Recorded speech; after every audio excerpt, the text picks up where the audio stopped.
Hey everybody, welcome back to the channel. Have you ever woken up in the morning and felt like there's an electric eel slithering down your leg? That's just your sciatica saying good morning. I like to call it the sizzling sciatica. It's like somebody's trying to cook bacon on that sciatic nerve, but not in a good way. In this video, we're going to go over things that you can do in the morning to help loosen that area up, to get you feeling better so that you can tackle your day. Hi, I'm Dr. Daniel Bridge. I'm a chiropractor in Helena, Montana, and in this channel, we specialize in teaching you how to take care of your spine so that you can go about doing the things you want to do. So many of my patients with sciatica tell me how painful it is in the mornings. Why is this? Number one, so many people don't have good sleep posture. Stay tuned, we're going to tackle that in another video. But number two, our discs that cushion our vertebrae, they act as a sponge. And so during the day when we're going around our business, we're moving around, the discs squish down and they squish some of the water out.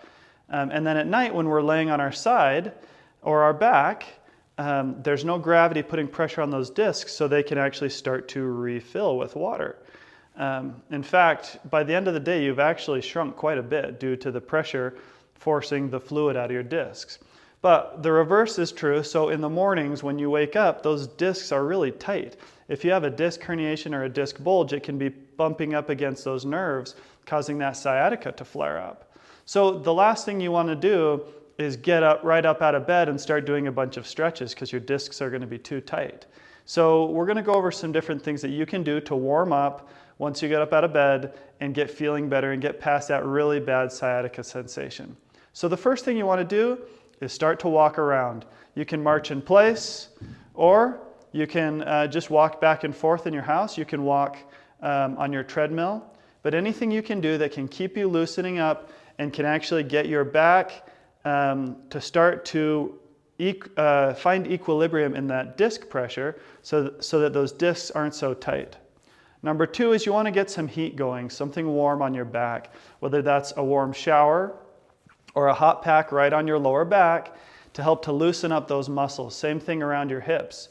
Everything's going to be kind of cold and tight from not using it all night. And as we can get that loosened up and warmed up, our body's going to be much more receptive for the stretches that we're going to go over. Depending on the person, it can take between 30 minutes and 2 hours to get the pressure in your discs to return to normal. Start with 30 minutes, increase by 15 minutes a day before you can figure out what's the amount of time for you to warm up in the mornings before you start doing your stretches. All right, now you're ready to start doing some dynamic warm-ups. Lean against a wall or against a chair, and starting on the left side, you're going to do 10 forward and backwards with your leg.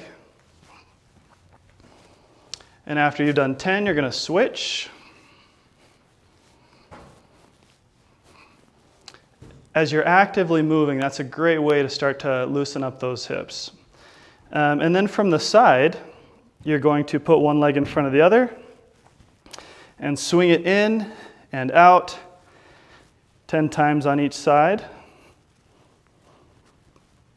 I recommend doing this with any joint that you're going to be warming up and stretching first thing in the morning. For this next part, what you'll need is an exercise ball. You can use a stack of pillows if you don't have one of these. That'll do in a pinch, but these are nice and flexible. In this activity, what you're going to do is you're going to flop over this and you're going to act like a rag doll. There's nothing really too specific that you need to do, but what I like to do is I like to just lay over and let my limbs sway, and I'll rock back and forward as I'm really just loosening up those muscles around my back. And then I'll switch over to lay on my back and do the reverse. I'll go forwards and backwards, side to side. Feels really good and it looks really cool too.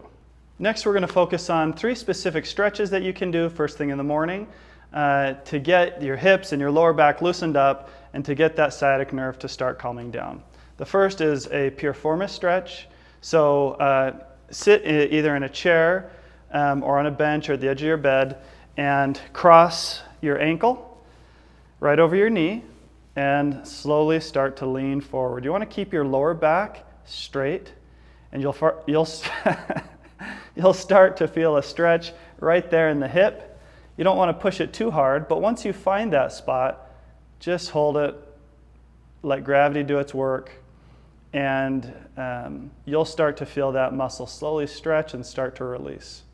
And of course, you want to do everything on both sides. There's ways to do this on your back and on all fours. This is an easy one. You can even do it in church if you want. So that's going to really loosen up that piriformis muscle in your hips. Next thing you want to do is you want to work on your hamstrings.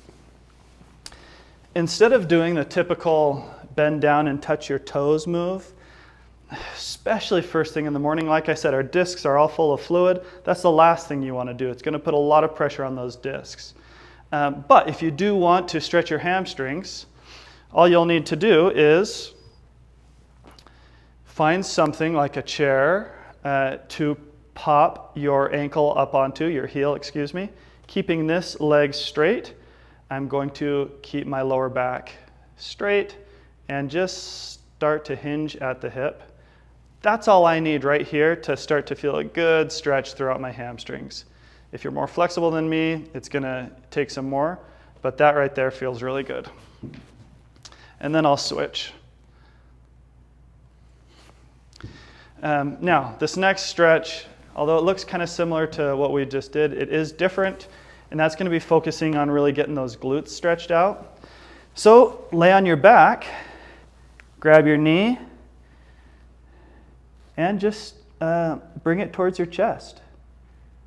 I can feel that right through here, right through my middle and my upper glute muscles.